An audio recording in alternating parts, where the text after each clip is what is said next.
ॐ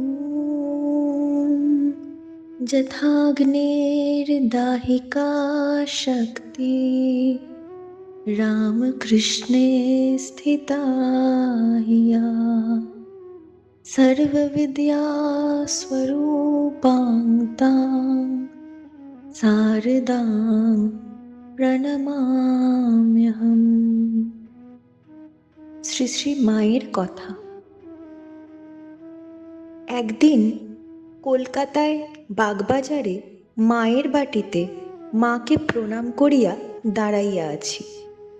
মা জিজ্ঞাসা করিলেন, মাস্টার মশাইকে প্রণাম করেছ? আমি বলিলাম, না মা, আমি তাকে চিনি না। মা বলিলেন, যাও, নিচে সে আছে, সে মহাপুরুষ লোক, তাকে প্রণাম করে এসো। এই বলিয়া পূজনীয়া গোলাপ মাকে আমার সঙ্গে পাঠাইলেন মাস্টার মহাশয়কে চিনাইয়া দিতে।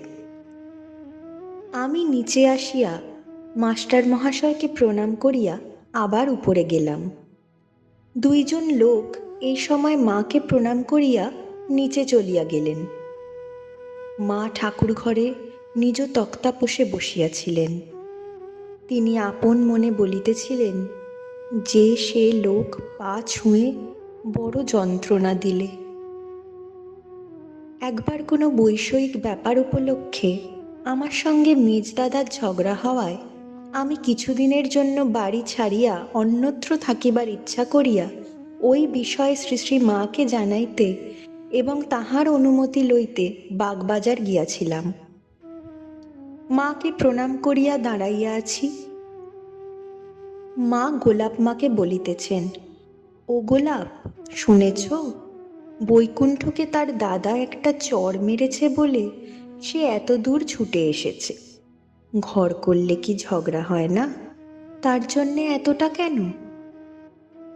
আমাকে বলিলেন, যাও বাবা, বাড়ি যাও, ঘর করলে একটু আধটু ঝগড়া হয় বই কি।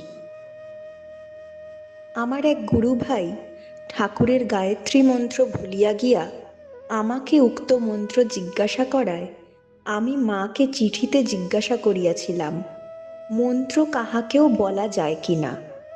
মা তখন মাদ্রাজে। তদুত্তরে চিঠিতে মা আমাকে জানাইয়াছিলেন, মন্ত্র কাহারও নিকট বলিতে নাই, তবে তোমার গুরু ভাইয়ের নিকট বলিতে পারো, তাহাতে দোষ নাই।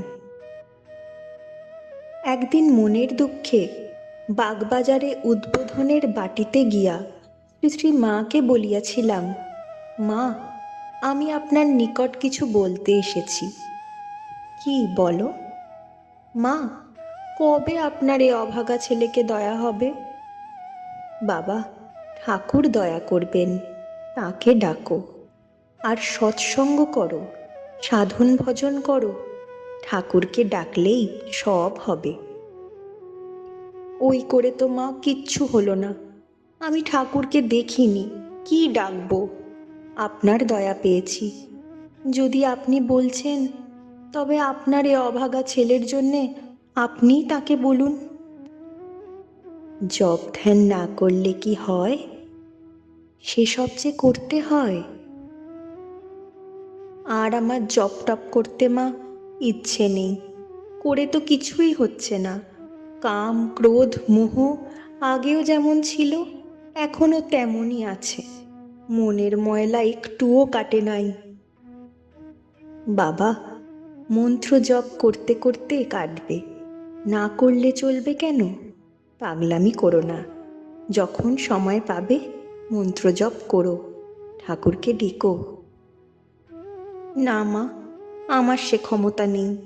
জপ করতে বসি তো মন চঞ্চল হয়। আমার মন তন্ময় করে দিন, যেন একটুও কুচিন্তা না আসে।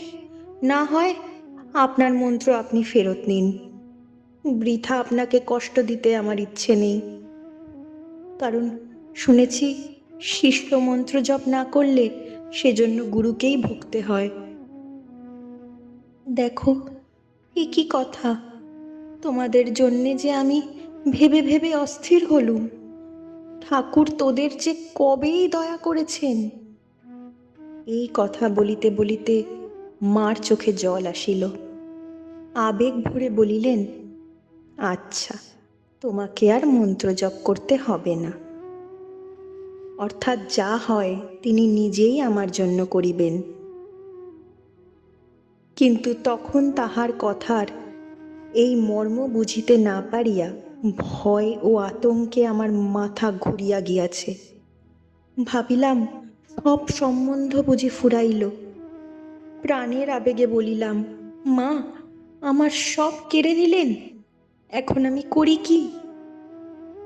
তবে কি মা আমি রসাতলে গেলুম? এই কথা শুনিয়া মা খুব জোরের সহিত বলিলেন, কি, আমার ছেলে হয়ে তুমি রসাতলে যাবে? এখানে যে এসেছে, যারা আমার ছেলে, তাদের মুক্তি হয়ে আছে। বিধির সাধ্য নাই যে আমার ছেলেদের রসাতলে ফেলে। তবে মা, এখন কি করব? আমার উপর ভার দিয়ে নিশ্চিন্ত হয়ে থাকো, আর এটা সর্বদা স্মরণ রেখো যে তোমাদের পেছনে এমন একজন রয়েছেন যিনি সময় আসলে তোমাদের সেই নিত্যধামে নিয়ে যাবেন। মা, যতক্ষণ আপনার নিকট থাকি খুব ভালো থাকি। সংসারের কোনো চিন্তা আমার থাকে না। আর যেমন বাড়ি যাই অমনি মনে নানা কুচিন্তা আসে। আবার সেই পুরনো অসৎ সঙ্গীদের সঙ্গে মিশি আর অন্যায় কাজ করি। যত চেষ্টা করি কিছুতেই কুচিন্তা দূর করতে পারি না। ও তোমার পূর্বজন্মের সংস্কারে হচ্ছে। জোর করে কি ও ছাড়া যায়? সৎসঙ্গে মেশো, ভালো হতে চেষ্টা করো, ক্রমে সব হবে। ঠাকুরকে ডাকো, আমি তো রইলুম। তুমি এই জন্মে মুক্ত হয়ে রয়েছ, তোমার ভয় কি? সময় আসলে তিনি সব করে দেবেন। ওম শান্তি শান্তি শান্তি। হরি ওম তৎসৎ। শ্রীরামকৃষ্ণার্পণমস্তু।